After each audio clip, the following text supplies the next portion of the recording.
Well, welcome back to another Waynos Fotos video, and this one is about something that I've really wanted to do for a while, or should I say, get this type of lenses, and that's the Blazar Remus anamorphic lenses. And I've got the 45mm Blazar Remus EF mount on my camera at the moment, and I've got it set to 2.8.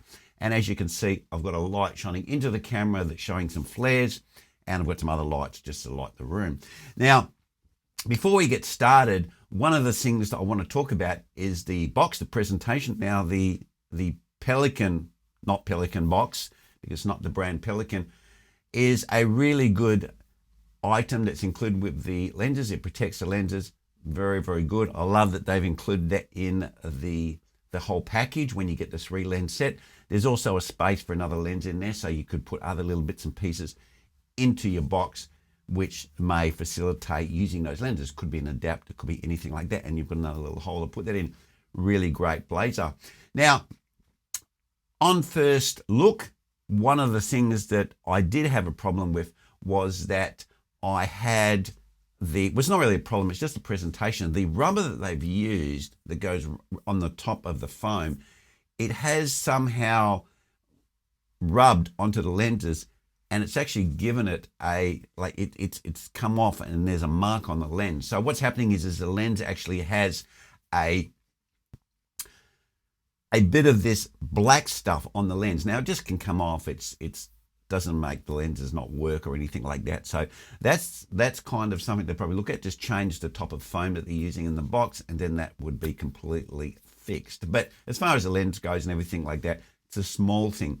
Now, the lens that I've got on my camera at the moment, which is a Canon R3, EOS Canon R3, is the 45mm, and I've got it set to 2.8. So currently the aperture is, 2.8. I've got it at 2.8. So it goes faster than that, goes to 2, and I've just manual focused. So I might not be perfectly in focus. So I've just set that because I'm just doing a talking head. I can't operate the camera whilst I'm talking. So if my face is slightly out of focus, don't make that as part of the lens or a critical point of the lens that I've seen in some of the other videos where they've said, oh, it's not in focus, it's not this. Now, one of the big probably question marks over these lenses is they're not that sharp. Now, the 100 does look a little bit soft, but I think you need to kind of make that decision when you order them that they are a soft lens. And I have other lenses that are that soft. I've got an RF, which is a new lens, a 16mm, and that's pretty soft. And I would say that it's probably very close in the same ballpark. Of course, because the 100mm is a telephoto, maybe it's a little bit more obvious, but when I add a bit of sharpening in post, I don't think anyone would notice, especially on social media, after the compression and it's been uploaded, and especially if you add some sort of softening to the image and bloom like I do, you can't tell the difference. Now, if I was to compare it with a lens like the Canon 85mm 1.2 RF red ring, the sharpness between that lens and the 100mm is like night and day. So if you're going to compare it to some of these modern photography lenses, then you may be disappointed with the amount of sharpness of these lenses. But if you're one of those people that you're doing a lot of video and you're trying to get a bit of a different look, a bit of a film look, a bit of a soft look, then these type of lenses are really quite fine and are fit for purpose. So anyway, what I'm going to do is we're going to change out the different lenses, and I'm going to go outside and we're going to have a little bit of a look at how the lenses do appear, and you can make your own decision on how sharp they are. And what I'll do is I'll go through the different apertures so you can see how they sharpen up and they don't sharpen up. So that's what we're going to go on to do from this point on. So keep watching, guys, because you're going to see how they perform. Now, just as a disclaimer here before we go into the next part of the video, is that I'm not doing any technical stuff, and I'm not going to put up any charts because that's not how I'm going to use them. I'm just going to film things that I practically would film. And the sort of things that I do is YouTube content. I do some weddings and stuff like that. And for me, I see these lenses are very fit for purpose. If someone, like you're using a client where it needs to be really super sharp and you like that really sharp look, and I know some people who do weddings and commercials like to have that really sharp look, that's fine, but these lenses are probably not for you. Now we're on the Blazar Remus 45mm lens. I'm focused on the sugar bowl at the front, and we've got a couple of NAND tubes at the back. We've got light shining into the lens to get the flares. And we're on T2, so what we're going to do is stop down and we're going to see how that affects the picture, and we're going to bump the ISO up to compensate. So then we go to 2.4, and then let's put the ISO up, and then we're going to go to 2.8, ISO up, T4, ISO up, T5.6, ISO up, T8, ISO up, T11, ISO up, and T16, ISO up. Okay, so we're at 20,000, so it might be a bit grainy. Just consider that when you're evaluating the picture. We have the Blazar Remus 65mm lens on the camera at the moment, and we've got a light shining in the camera, so we're seeing the flares. And I've also got some coloured NAND tubes behind to give a little bit of colour, and we're focused on the sugar bowl at the front. So what we're going to do now is stop down, change the ISO to compensate, and we're going to see what difference it makes. So now we're at 2, now we're going to 2.4, and we're going to adjust the ISO. Now we're going to 2.8, adjust the ISO. Now we're going to go to T.4, and we're going to adjust the ISO. Now we're going to go to T5.6, and we're going to adjust the ISO. Now we're going to go to T8, and we're going to adjust the ISO. And we're going to go to T11, and we're going to adjust the ISO. Now we're going to go to T16, and we're going to adjust the ISO. Right, I'm not going to go to 22 because we're already at 20,000 ISO. So now let's put the 100mm on the camera.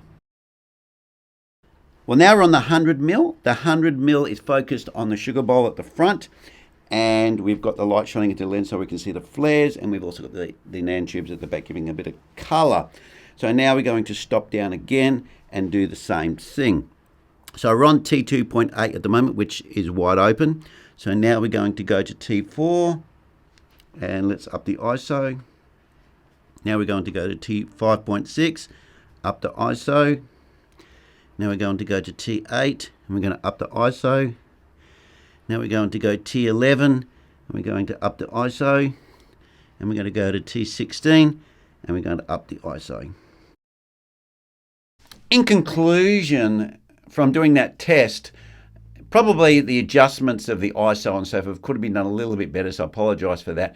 But what I found is when you shine the light into the lens, especially with the 35mm and 65mm, it does kind of make the picture a bit milky. So even though you get the flares, it does impact the image somewhat, depending on where that light is shining into the lens. So it's kind of not ideal if you want the best quality image. It causes a bit of cloudiness in the lens. So that's something to consider. Those pictures I did of this stop down, I didn't add any focusing, some post sharpening. The post sharpening does help. When I did the one of me just a talking head and I added the extra editing, the post sharpening does help and makes it very acceptable. And so you can use that unsharpening tool and the sharpening tool and play around with those, and you can get it look a little bit better. So we're back on the 35mm now, but this 35mm hasn't got the backlight in it. So I'm trying to see if that makes a bit of a difference. So you can decide on what you think about with the light at the back, no light at the back. And I think that if you use them just like an ordinary lens, and we don't try to highlight all of the bokeh and highlight all of the flares, they're very, very decent. And I think that we should use those things as like a feature in maybe a couple of clips, and just use the lenses normally as you would with a normal lens. And it does give a little bit of a different look. So I'm quite happy with the way they've turned out. Even the 100mm, people were saying it's fairly soft. It doesn't look that much different from the other lenses. It's hard to tell from the images that I did, but when I was focusing them through the lens, I could see that the sharpness was pretty similar. So the whole thing about the 100mm, I don't know why it kind of looks like it's not quite as sharp. It doesn't appear to be when you're focusing through the camera. Well, anyway, guys, that's my review of the lenses. I think they're worth the money. You need to understand that these lenses are pretty cheap. Like for here in Australia, they're around about $1,200 or $1,300. And if I want to go and buy a photography lens like a red ring lens, we're going to pay about 3 times as much for that lens. Yes, they're sharper. Yes, they're better quality. But you need to understand these prices are pretty much the kind of ordinary lenses that come from Canon and Sony, not the G Masters, not the high quality lens. So the price is around about $1,000. I've got a 35mm lens. Yes, it's a bit sharper than this. I've got a 16mm lens, but that's not any better than these. So it depends on the individual lens, but I like the effect that these lenses give. Yes, there's a little bit more work in post to de-squeeze them, but they give something a little bit different, a little bit more of a stylized image. Now, most probably lay people probably won't be able to tell any difference, but I know and I like using them. And I'll probably end up getting the DJI focus follow motor because I'm a bit of a gimbal nut gimbal user. So that's how I'm going to probably run them in the future. So I need to get that. But at the moment, you still can use them on a monopod and you can manual focus with them. And I do believe you can get pretty good results. Anyway, guys, that's where I'm going to leave it. And I'll catch you next vid.